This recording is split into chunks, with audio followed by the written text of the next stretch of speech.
Bonjour chers frères et sœurs, je vous salue vous qui aimez l'histoire. Alors nous poursuivons la série de vidéos qui concerne l'ouvrage de R. Deveau intitulé Histoire ancienne d'Israël. Alors la fois dernière nous avons vu un peu l'espace géographique. Alors aujourd'hui nous allons voir le climat. Bon. Alors, qu'est-ce qu'il en est du climat? Alors, puisque ce territoire-là est un peu situé entre la Méditerranée et l'Arabie, c'est un territoire, le territoire donc d'Israël, a une variation de climat. Une variation de climat. On a l'influence de la mer, l'influence du désert, mais aussi on a une sorte de climat maritime de type méditerranéen, tel qu'on en trouve en Espagne, au nord de l'Afrique, au sud de la France, etc., au Portugal. Et puis, alors sur le littoral, on a un... bon, ça c'est sur le littoral. Hein. Maintenant, il y a un climat continental, bon, que l'auteur appelle ici de type syrien. Bon, je ne sais pas pourquoi il dit ça. Bon, un climat de type syrien. Bon, ça veut dire quoi? Je ne sais pas trop. Dans la steppe, hein, il y a une continuité, dit-il, de traits structuraux parallèles à la côte qui modifient les températures et distribuent des pluies. Vraiment, j'aimerais bien comprendre ce qu'il appelle climat continental de type syrien. Voilà. Est-ce que c'est un climat tempéré, beaucoup plus tempéré que le climat tel qu'on le trouve, par exemple, je ne sais pas moi, en Europe occidentale? Oui. Alors, le volume des pluies augmente en allant du sud au nord, c'est-à-dire en s'éloignant de l'Arabie et de l'Afrique. Il diminue en allant de l'ouest vers l'est, c'est-à-dire en s'éloignant de la mer. La pluie augmente en montant vers le versant ouest des reliefs longitudinaux. Elle diminue sur le versant est. La température s'abaisse quand l'altitude s'accroît. Ah oui, ça c'est clair. Elle tend à s'élever quand on descend vers le sud ou qu'on s'avance vers le désert. Les écarts journaliers et annuels sont plus considérables sur les hauteurs et s'accentuent en allant vers l'est. Ces règles déterminent 4 régions climatiques qui correspondent au compartiment du relief. Ah, ça c'est intéressant. Dans la plaine côtière et dans la plaine d'Esdraelon, les étés sont chauds, la température moyenne étant de 25 degrés Celsius. Sans aucune pluie, mais avec une forte humidité sur le littoral. Les écarts journaliers sont peu considérables. En hiver, la moyenne est de 13 degrés Celsius. En hiver, la moyenne est de 13 degrés Celsius. Mais le thermomètre descend jusqu'à 5 degrés. Les chutes de neige sont tout à fait exceptionnelles, mais il peut en avoir. Il pleut moins de 40 cm à Gaza, de 50 à 60 cm dans la plaine de Sharon et la plaine d'Esdraelon, jusqu'à 70 cm à Haïfa. Dans la montagne de Cisjordanie, l'écart annuel de température est plus considérable, avec une moyenne de 23 degrés Celsius en été et de 10 degrés Celsius en hiver. L'écart journalier, au moins en été, est plus grand que sur la côte. Il y a quelques chutes de neige, à peu près 1 an sur 2, mais il est rare que la neige subsiste pendant plusieurs jours. Tandis qu'à Hébron, à moins de 50 cm de pluie, le Djermak, en Haute-Galilée, en reçoit plus d'1 mètre. Donc il pleut plus en Galilée, dans la région de Jésus. Il pleut plus là-bas. La moyenne annuelle de Jérusalem pour plus d'un siècle d'observation est de 56 cm. Mais sur le versant est de la montagne judéenne, la moyenne descend très vite au-dessous de 30 cm. Dans la dépression médiane, les moyennes de la température estivale sont 29 degrés au lac de Tibériade, 29 degrés Celsius au lac de Tibériade, 30 à Jéricho, 32 à Akaba. Les moyennes d'hiver sont 14 degrés à Tibériade, 15 à Jéricho, 16 à Akaba. Les précipitations décroissent rapidement du nord au sud, de 40 à 50 cm au lac de Tibériade. Parce que les vents de la Méditerranée ne sont arrêtés par aucune barrière, mais guère plus de 30 à Bessan, à partir du confluent du Yabok, derrière l'écran de la montagne de Judée. Le Gor reçoit moins de 20 cm, un régime de pluie qui lui est commun avec le Negev. Les bords de la mer Morte et la Araba ont moins de 10 cm. Bon, il ne pleut pas beaucoup quand même dans ces zones-là. Pour le plateau transjordanien, le manque d'observations météorologiques s'étendant sur une durée suffisante empêche de donner des chiffres et rend difficile la comparaison avec les régions de l'Ouest. On peut dire au moins que les hivers sont plus froids et la route d'Amman à Jérusalem est bloquée presque tous les ans par la neige pour une brève période. Donc cela veut dire que dans ces zones-là, il fait beaucoup plus froid en hiver. Voilà. En été, les pluies sont fraîches sur le plateau, mais la chaleur du jour est plus grande que dans la montagne judéenne. Comme le rebord du plateau est plus élevé que les reliefs correspondants de Cisjordanie, il reçoit par endroits autant de pluie mieux réparties et quelquefois plus malgré son éloignement de la mer. Il pleut davantage à Es-Salt qu'à Jérusalem. Le contraste est encore plus frappant dans les territoires de Moab et d'Édom, où, face aux étendues semi-désertiques du Negev, il tombe plus de 40 cm dans la région de Kérak et dans celle de Shobak. Mais les chiffres moyens des températures ne donnent pas une idée exacte du climat et de ses effets sur l'homme, car il faut tenir compte des pointes de chaleur, des écarts journaliers et annuels, du degré d'humidité ou de sécheresse. Le climat de la côte est amollissant.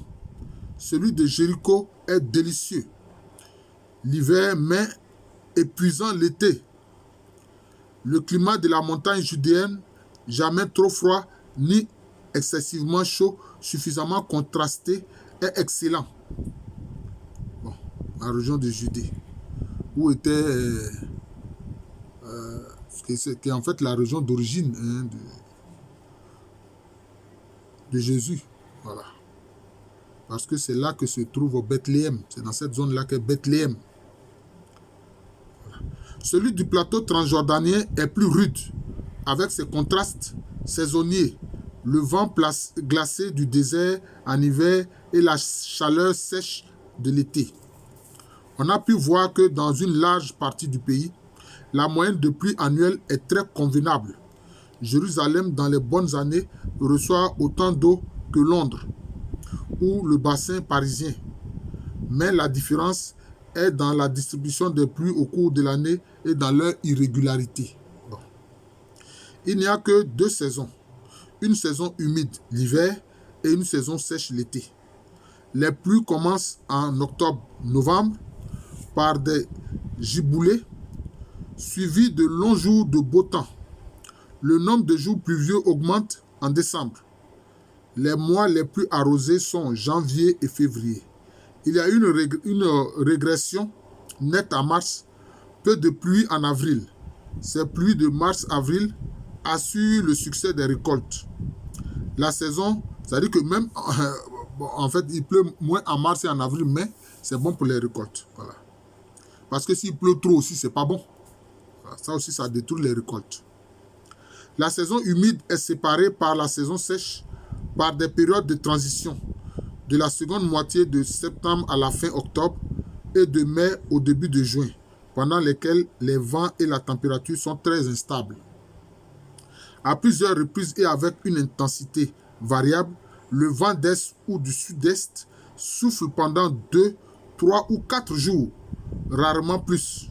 C'est le sirocco, un vent brûlant, parfois chargé de poussière, qui dessèche la végétation, obscurcit l'horizon et rend les hommes irritables. Le vent sirocco, c'est-à-dire que c'est comme notre harmattan. C'est comme l'harmattan que nous connaissons en Afrique de l'Ouest ici. Il cesse brusquement par un retour du vent d'ouest qui provoque un abaissement de la température et peut amener en septembre-octobre les premières chutes de pluie. Malgré de rares pluies d'orage, mai appartient déjà à la saison sèche, voilà, le mois de mai. Le véritable été s'installe au milieu de juin et dure jusqu'au milieu de septembre avec une régularité extraordinaire. Chaque jour, la température monte rapidement après le lever du soleil, mais un vent d'ouest et du nord-ouest souffle un peu dans la matinée et plus fortement en fin d'après-midi et au début de la nuit, rafraîchissant l'atmosphère. Bon, voilà, donc c'est bon. Ce vent n'apporte aucune pluie ni beaucoup de nuages, mais son humidité, spécialement au début et à la fin de la saison sèche, se condense en rosée qui le matin scintille sur les plantes et ruisselle les toits. Elle joue un rôle important dans la vie agricole. Voilà, donc c'est ça. C'est ça. Parce que quand le vent est frais, c'est comme si ça contient de l'eau. Voilà. Alors, pas besoin forcément de pluie pour que la terre puisse être humide pour porter des plantes. Un autre facteur essentiel du climat est l'ensoleillement.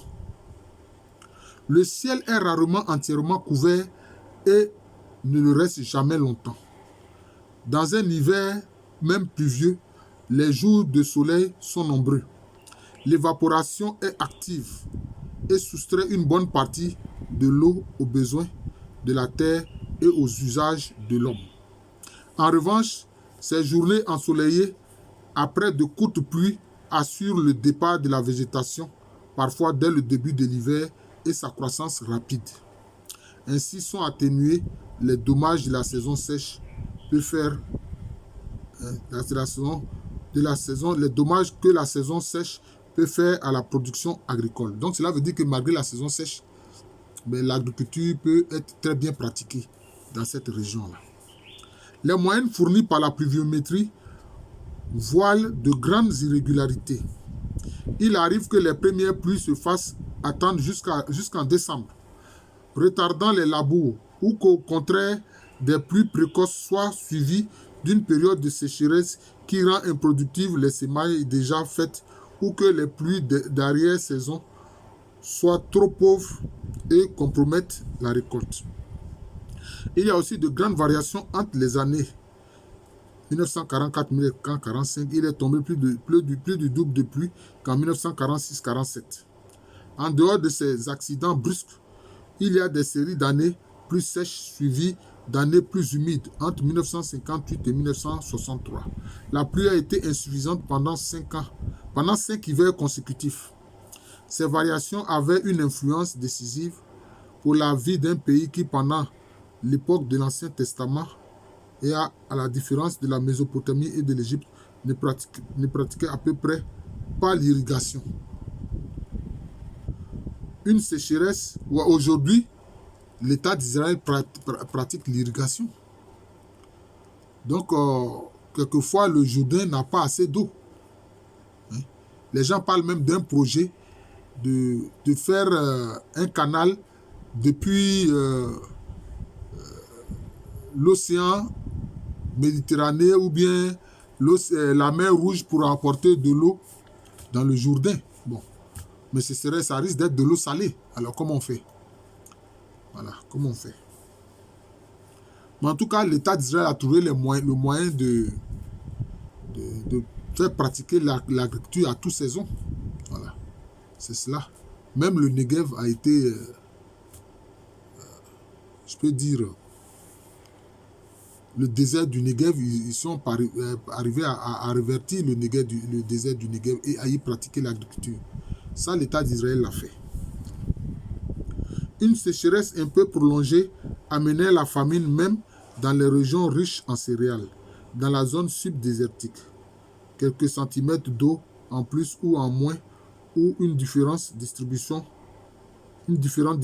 provoquait une avance ou un recul de la limite des terres cultivables et des pâturages.